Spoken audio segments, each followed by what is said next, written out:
Hi there, Flowers.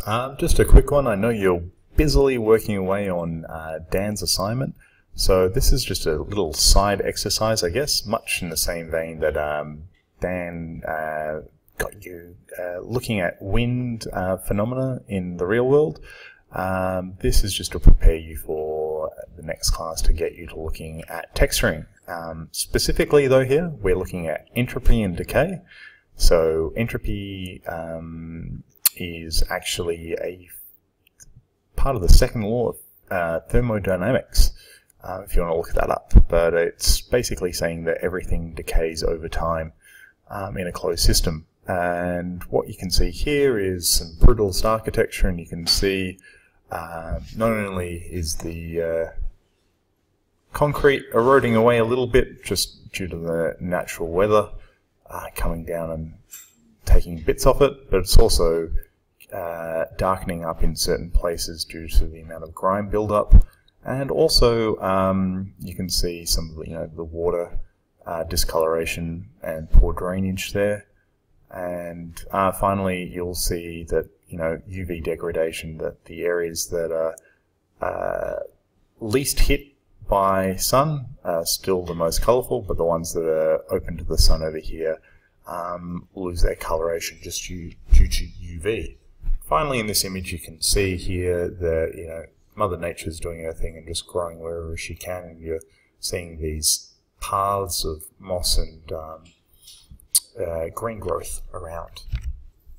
Over here is just to highlight the UV degradation. You can see here the patterns that it makes going through the clear coat and the dew coat, and that's the ultraviolet degradation there. Here again you're seeing some old lead paint kind of cracking these interesting patterns. I find it great with entropy and decay that I really like where it's quite pronounced, and it creates really interesting visual stimulus and patterns. And sometimes like this where it's really subtle, where you can see down the bottom edge of this chair or sun lounge, that you can see here that the edges are starting to degrade a little bit. And I think it's this combination of either it's really potent or it's quite subtle, and there's other subtle things like subtle cracks that are going on in this scene that really frame the scene quite nicely and define the objects in your scene. They give them a bit of history and patina, as they call it in the design world. Again, it's the variance of pattern, and that's something that's going to come up a lot as a theme when you're doing texturing, is variance.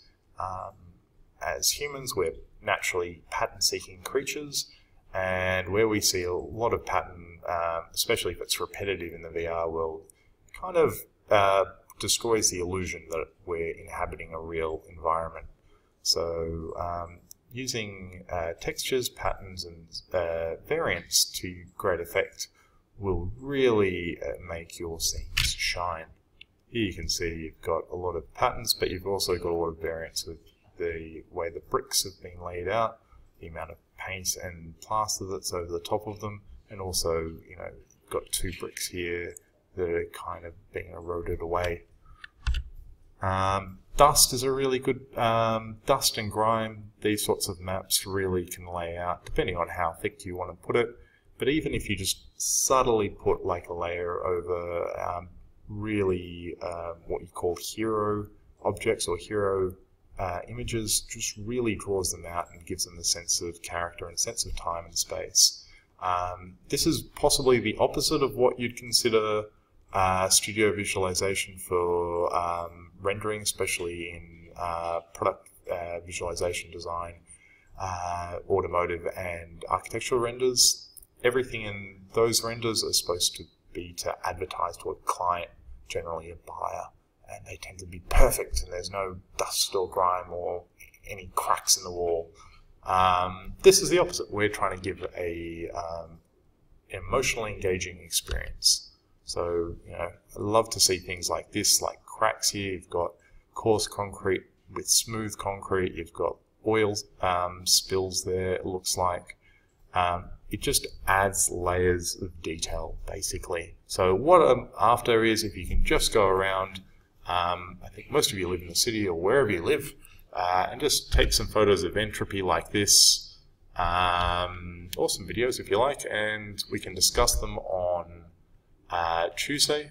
And yeah, we can look at how to incorporate them into your work using Substance Designer.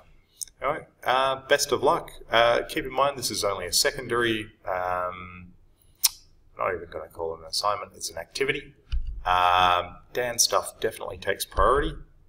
And yeah, best of luck, and have a bit of fun with it. It might be a nice break to away from all the technical stuff. You can go out, grab a coffee or a beer and just take some photos around.